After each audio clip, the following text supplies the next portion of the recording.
Ya, chiquillos, entonces la clase de lenguaje de lengua y literatura, ustedes saben, ¿cierto?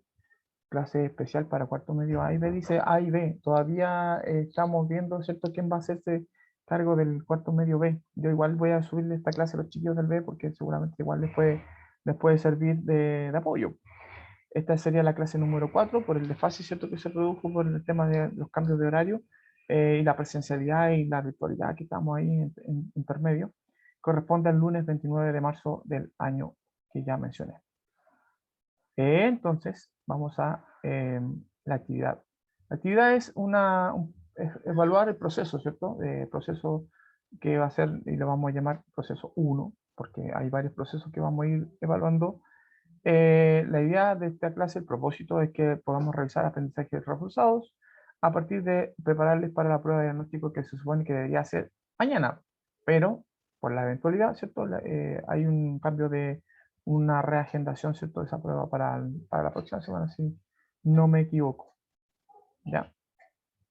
Con respecto a los aprendizajes que se supone que hemos estado trabajando, están estos dos, que son los que corresponden a la tarea 1 y tarea 2, ¿cierto? Formular interpretaciones surgidas de los análisis literarios, analizar críticamente textos de diversos géneros discursivos no literarios, orales, escritos y audiovisuales. Y hay un tercer objetivo de aprendizaje, que es producir textos. Esta producción de textos se entiende, ¿cierto?, que es una habilidad la producción de textos, es una habilidad que ustedes vienen mejorando en la medida, ¿cierto?, que van aumentando de nivel.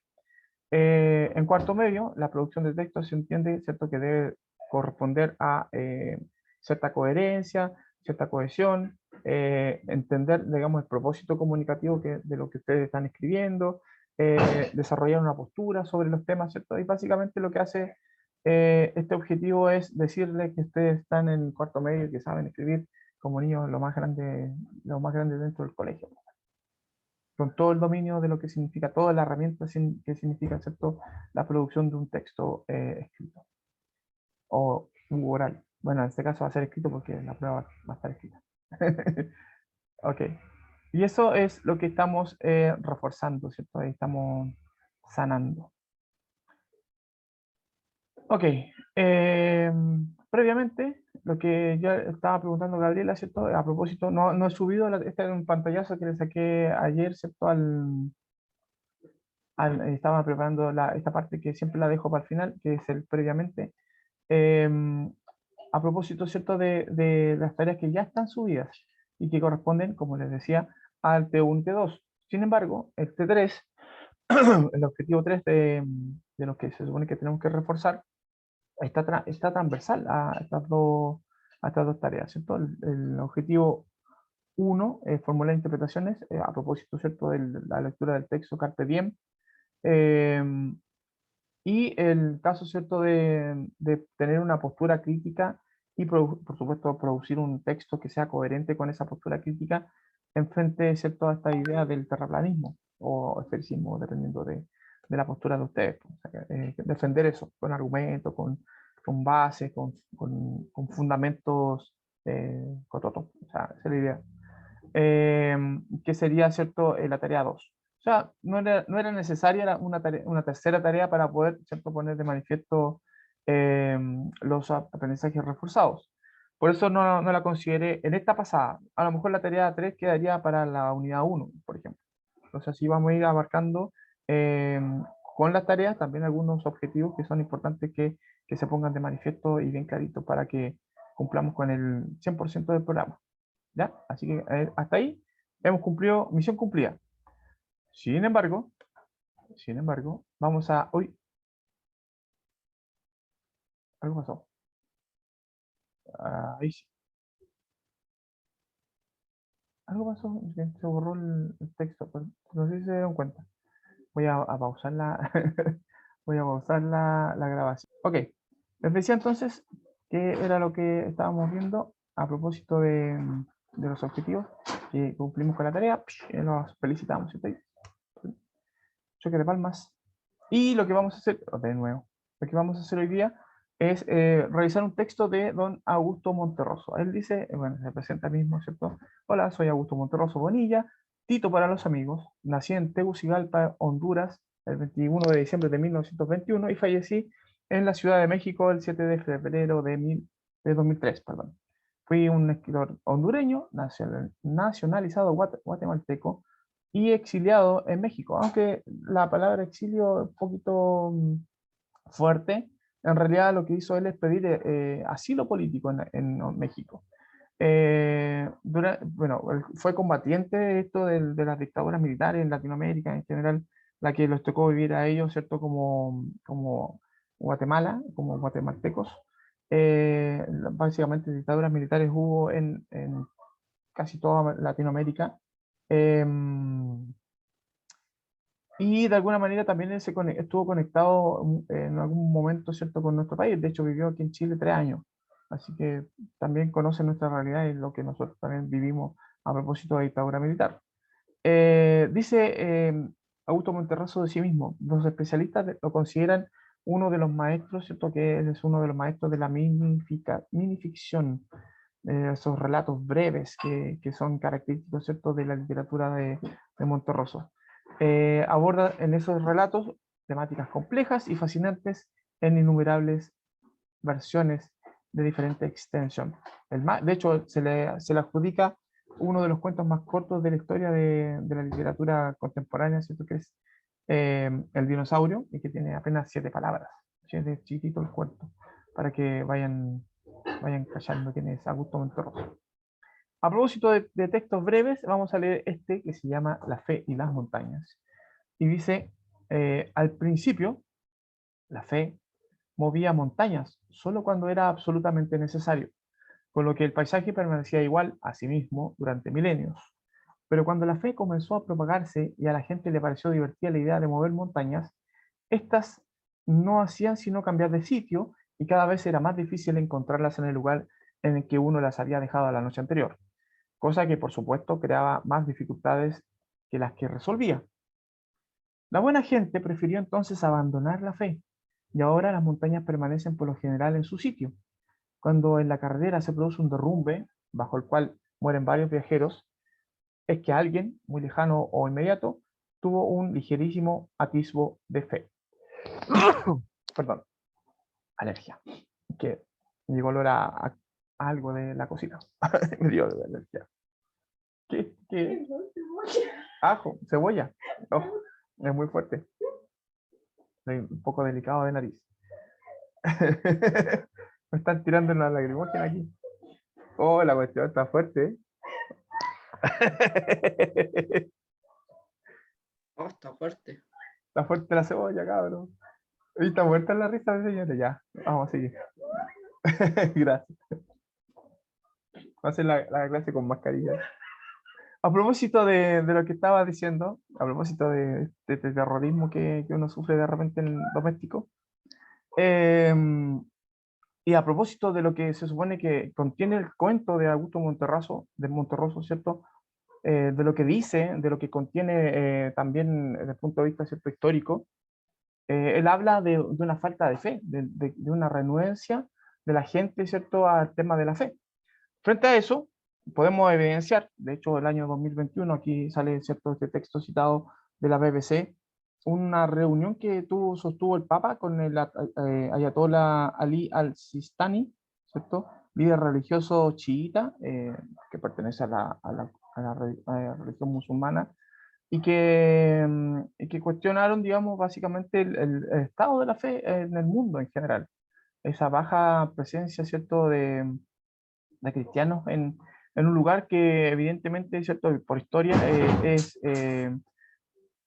o está relacionado directamente, ¿cierto?, con la fe cristiana. De hecho, ustedes más o menos entiendan que la fe cristiana es una de las religiones más antiguas, digamos, de Occidente, y que la fe musulmana es una religión eh, más, más bien eh, más joven, digamos, en relación al cristianismo. Todo así, judaísmo, cristianismo y mundo musulmán, ¿cierto?, pertenecen a esta raíz única que es las religiones abrámicas, se les llama así, ¿cierto?, que tienen ese tronco en común que es justamente a propósito de este sector en el mundo en el que se reunieron el líder del catolicismo, ¿cierto? El Papa Francisco, y el líder chiita que vive en Irak, ¿cierto? El Ayatollah Ali al-Sistani. Histórico encuentro entonces entre el Papa Francisco y el líder chiita en Irak, donde el cristianismo está, comillas, peligrosamente cerca de la extinción. No quiere decir, porque el titular podría uno leerlo así como, ah, el cristianismo se va a extinguir. No, el cristianismo se va a extinguir, aparentemente, ¿cierto? Probablemente en ese sector de Irak, en Irak, no en el mundo. De hecho, hay unos datos que quiero compartir con ustedes después a propósito de lo que estoy señalando. Dice, me voy a hacer chiquitito para que pueda ver el chat. Chiquititos. Algo me dijeron en el chat. Ya. Es lo mismo que estábamos hablando recién. Ok. Ya. Sigo. Desde la invasión de Estados Unidos a Irak en el año 2003, a propósito de eso, recomendaba una película que no me acuerdo el nombre en particular, pero bueno, cuando tenga el nombre se lo voy a mandar por WhatsApp para que la vean. Una película que está en HBO, Mundi, ahí lo estaban dando ahí la caché así a propósito de eso, de que tiene que ver con el tema de la verdad y justamente a propósito de la guerra en Irak, eh, guerra que se pudo haber evitado, digamos, obviamente, como todas las guerras. Entonces de eso se trata la película, a propósito, contexto. Desde la invasión de Estados Unidos a Irak en el año 2003 y hasta el año 2019, la comunidad cristiana iraquí se redujo en un 83%, o sea, bastante. Ahora, por eso se habla de una cuasi extinción. De más de 1,5 millones de cristianos apenas bajó, ¿cierto?, a 250.000.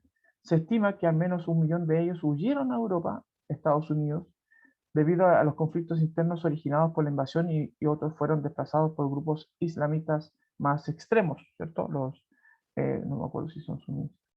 El cristianismo en Irak es una de las iglesias más antiguas, si no la más antigua incluso del mundo, y está peligrosamente cerca de la extinción.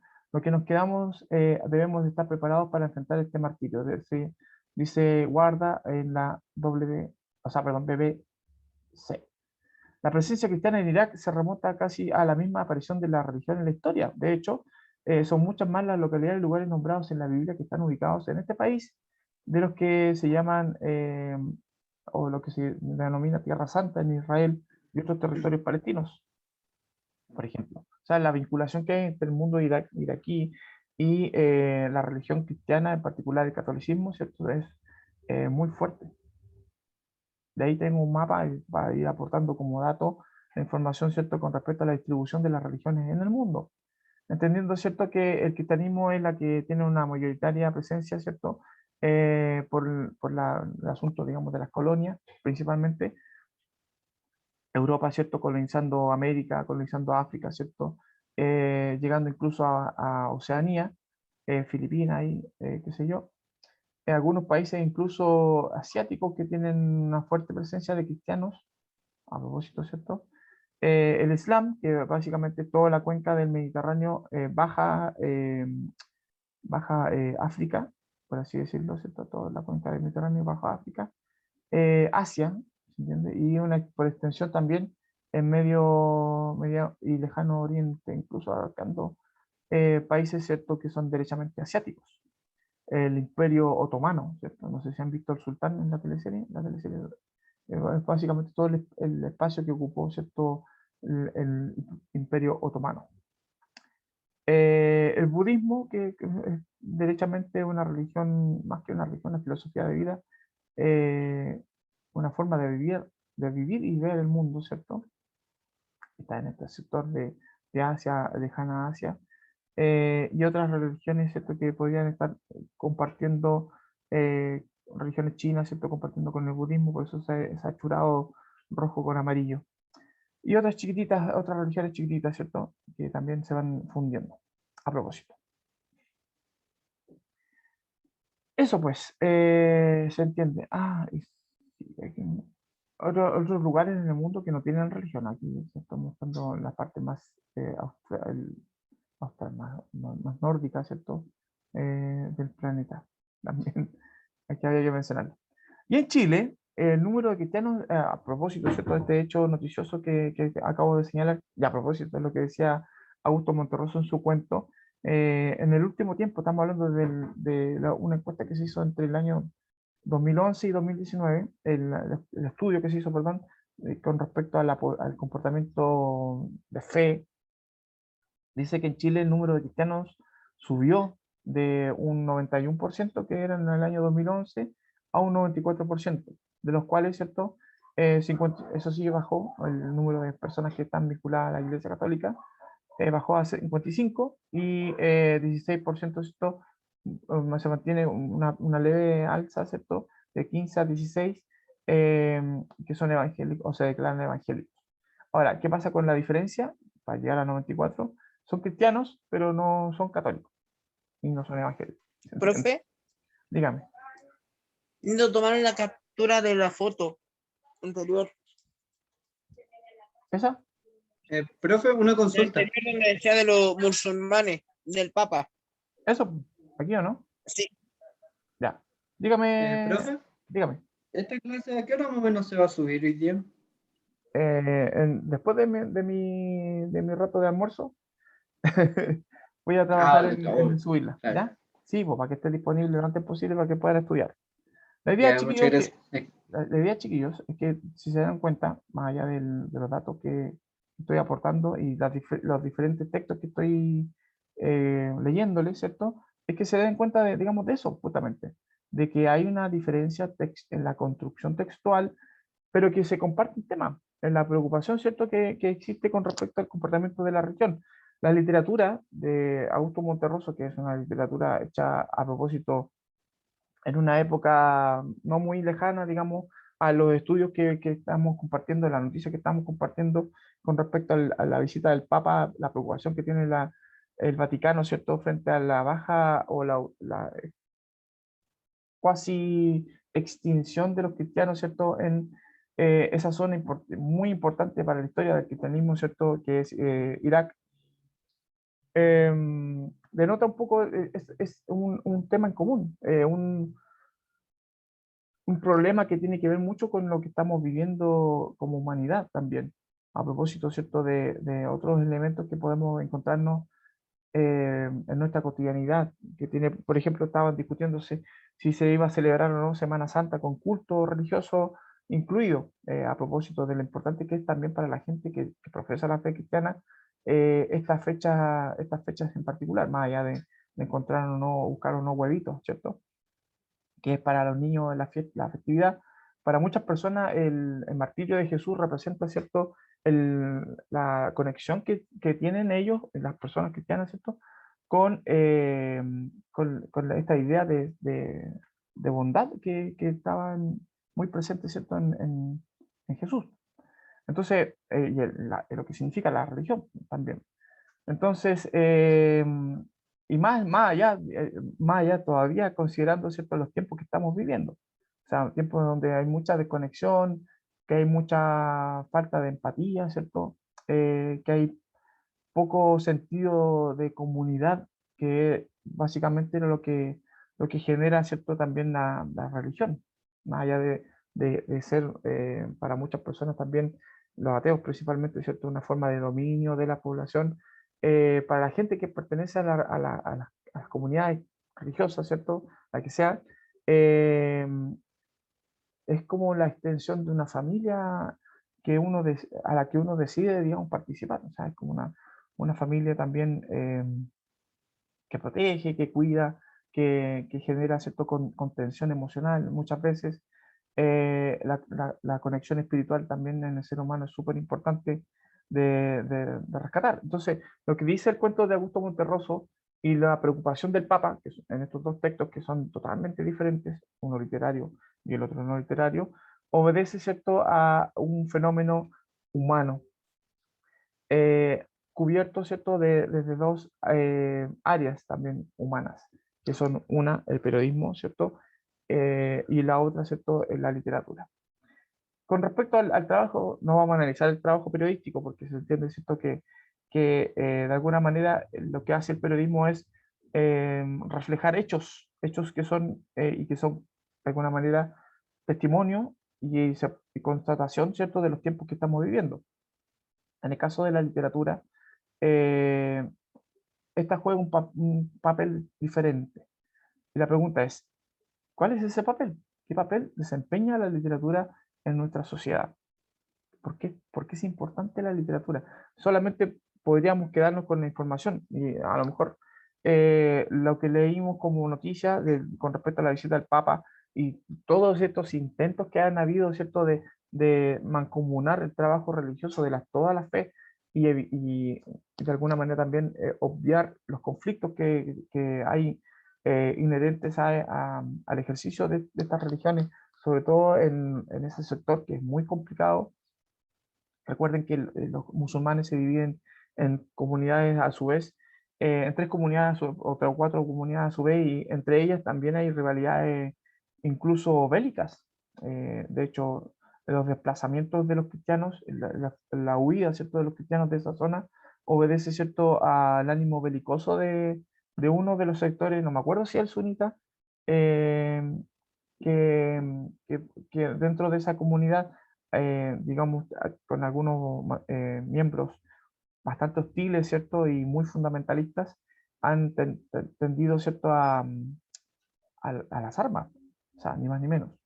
Eso explicaría, digamos, que Estados Unidos y la ONU haya querido intervenir, ¿cierto?, por el tema del peligro de lo que significaba la posesión de armas de destrucción masiva por parte de un grupo extremista, a propósito de terrorismo, ¿cierto?, a propósito de las Torres Gemelas, y todo se conecta, digamos, en este fenómeno que podría ser a propósito del conflicto religioso, ni más ni menos. Una especie como de, y no sé si han escuchado por ahí la palabra yihad, ¿cierto?, que es esta guerra santa a propósito.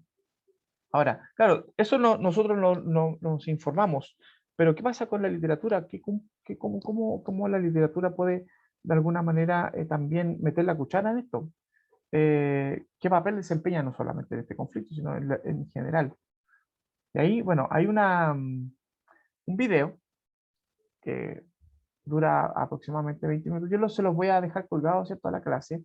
Le voy a dejar el link en el canal, en mi canal de YouTube, le voy a dejar el link para que lo vean, para que lo escuchen, lo analicen, ¿cierto? En donde se habla justamente del rol que tiene la literatura en la historia de la literatura, en la historia de la humanidad, que van en el mismo carril prácticamente. La literatura es, en palabras, ¿cierto?, de Aristóteles, una forma de imitar, ¿cierto?, a la realidad. O sea, eso es lo que debería ser, según lo que señala, ¿cierto?, la poética de Aristóteles, que la literatura debe ser una forma, digamos, de imitación o mímesis, ¿cierto?, de la realidad. A diferencia de lo que decía Platón, que él advertía, ¿cierto?, que la literatura puede ser un arma peligrosa, ¿cierto?, de adoctrinamiento incluso. También vemos dentro de la historia de la filosofía una tendencia, ¿cierto?, a incluir dentro de la literatura un propósito más de ilustrado, ¿cierto? Que la literatura fuera formadora de personas, de criterios, de opinión y también, ¿cierto?, de cultura, que sea un gesto cultural, ¿cierto?, de mejorar la,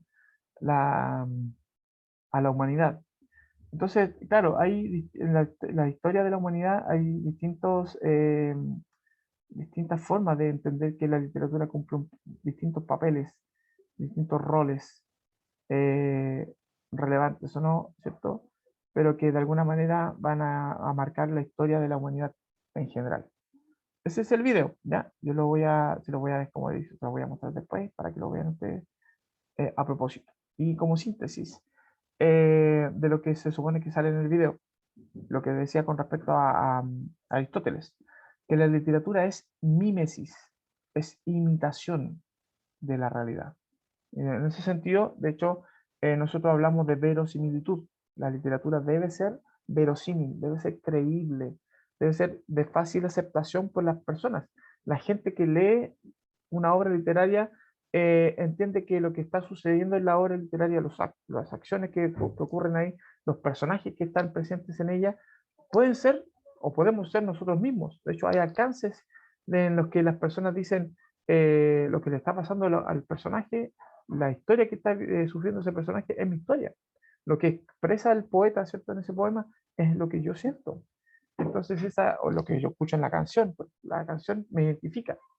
Esa es la idea de mímesis, ¿cierto? Que la gente, los lectores, los espectadores, si extendemos la idea, ¿cierto? Al cine, la literatura también se puede plasmar a través del cine. El cine es literatura. Podemos sentir, ¿cierto? De alguna manera como cierta identificación. Nos podemos identificar de mejor forma cuando la literatura, ¿cierto? Nos representa en nuestros problemas, nuestras necesidades, nuestros anhelos, qué sé yo, nuestros sueños. Pero también hay que reconocer que la literatura es instrucción. La educación se puede gestar a partir, ¿cierto?, de la literatura. De hecho, una época de la historia de la humanidad, desde la Edad Media, ¿cierto?, para adelante, que se ha visto que las historias que se cuentan, que los poemas que se recitan, que las obras teatrales que se ven, de alguna manera también van dejando un mensaje en la población, van dejando un mensaje en la gente.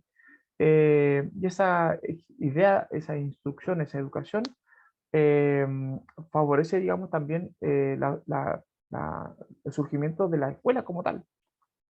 De hecho, tenemos el ejemplo patente de lo que son las fábulas, por ejemplo, o las novelas ejemplares también, por otro lado, que tienen este propósito principal, ¿cierto?, de entregar una moraleja, de entregar una enseñanza.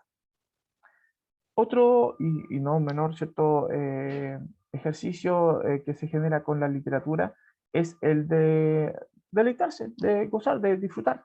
Es como lo que nosotros hacemos cuando vemos una serie de televisión, por ejemplo, cuando vemos una película, ¿cierto? Vamos a dejar llevarnos, que, no- que nos sumerjan en un mundo ficcional, que nos entretengan, ¿cierto? Que nos mantengan ahí, entretenidos, o sea, como que nos lleven, nos transporten al mundo que quieran representar. De alguna manera también en la historia de la humanidad la literatura se ha transformado en un acto de denuncia, o la literatura se ha prestado para denunciar, a propósito de la obra que estamos leyendo, ¿cierto? El extranjero, donde este mismo ejercicio de expresarse literariamente abrió la posibilidad, por ejemplo, de incluir una visión nueva en relación, ¿cierto?, a lo que es el ser humano, por ejemplo, en el caso del existencialismo.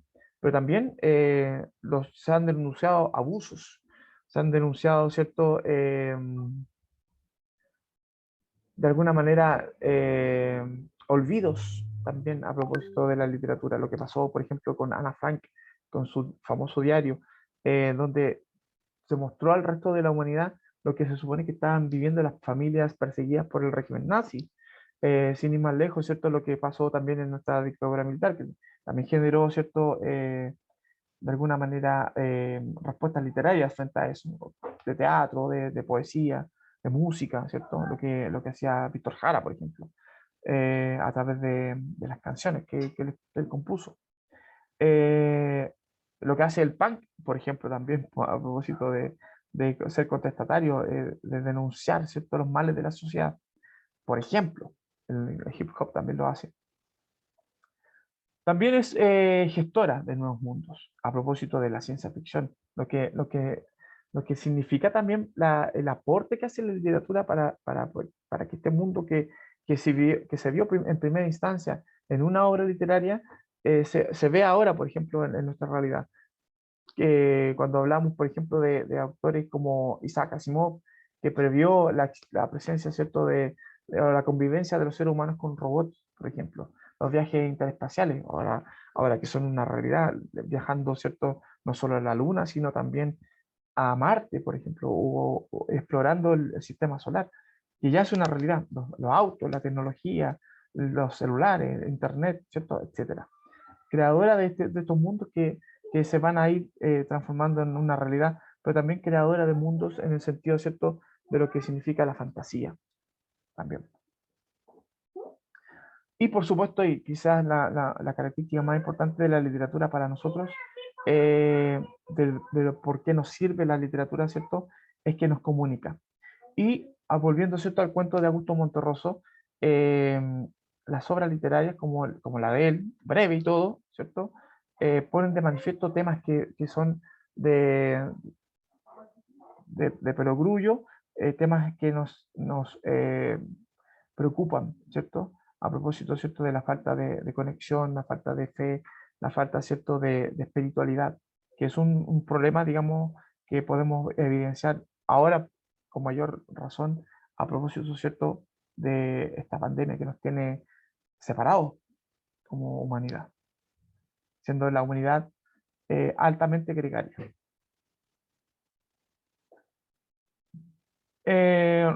A propósito de, de literatura, tengo que hacerle el recuerdo, ¿cierto?, de que existe esta prueba que por fechas, yo le puse aquí que debería ser entre el 5 y el 9 de abril. Espero que no tengamos ningún inconveniente para que sean estas fechas y se respete este calendario por lo menos. De lo contrario, se les va a avisar con tiempo, ¿cierto?, para que estén atentos a la asignación de esta prueba en webcast. Mientras tanto, les recomiendo que lean el libro, que es un libro que los va a envolver, que los va a atrapar, van a querer saber qué es lo que pasa en la mente de Marceau, ¿cierto?, personaje protagónico, por qué tiene esa idea fija, ¿cierto?, de comportarse de ese modo, ¿cierto? Y qué hace la justicia para poder de alguna manera tratar de conducir un poco, ¿cierto?, su pensamiento y qué pasa al final, ¿cierto? También, no les voy a hacer spoiler. Investiguen el contexto de producción, en la época en la que fue escrita la obra, que sucedía, ¿cierto?, alrededor de Albert Camus, ¿cierto? O Albert Camus, eh, como autor de esta obra, la línea de pensamiento que él manifiesta, ¿cierto?, en este texto. Y en la clase siguiente, o sea, la próxima semana, vamos a hablar del libro, de aspectos importantes de esta obra. También, ¿cierto?, los vamos a hacer algunos preparativos para la prueba. Seguramente les voy a dar algunos tips para que puedan responder bien, ¿ya? También, en horario a confirmar, fecha y horario a confirmar, estará disponible, ¿cierto?, esta prueba de diagnóstico de la que estamos haciendo como un repaso, en la cual está centrada, ¿cierto?, los aprendizajes que se supone que ya vimos ahí en la primera parte de esta presentación. Aprendizajes que obviamente son aprendizajes que ustedes ya tienen bastante adquiridos, que la prueba no es tan difícil tampoco, ¿ya? Así que no se preocupen. En relación a lo que aprendimos hoy día, básicamente lo que hicimos fue un repaso y dimos una,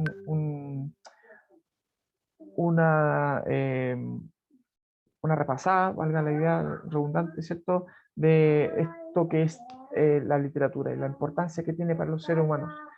¿Por qué está ahí? Y por qué no solamente nos quedamos con los textos no literarios, por ejemplo, si nos queremos informar o queremos comunicar.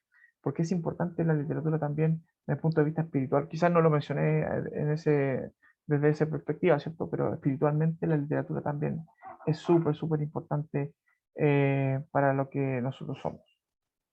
Bueno, los aprendizajes son relevantes de por sí, por lo mismo, ¿cierto? Por el valor que nosotros le tenemos que atribuir a la lectura literaria, el ejercicio, ¿cierto? También que puede neurocientíficamente exponer de manifiesto el comportamiento, ¿cierto?, de nuestro cerebro frente a la literatura, los estudios que se han hecho sobre eso.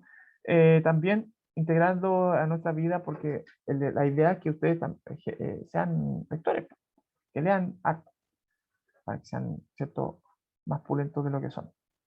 Entonces eso sería, chicos y chicas. Como les digo, todas las dudas y todos los eventos que puedan surgir van a serles comunicados oportunamente. Las notas de las tareitas también, ¿ya? Así que mientras tanto, recuerden que tienen plazo hasta el 31 de marzo para que manden todas las la tarea 1 y 2 de lenguaje común, que es lo que estamos revisando. ¿Ya? Cuídense harto, chiquillos. Manténganse a salvo y nos vemos la Igualmente, próxima. profe. Chao, Fabi. Chao, chiquillos. Gracias, profe. Chao, profe. Que estén bien.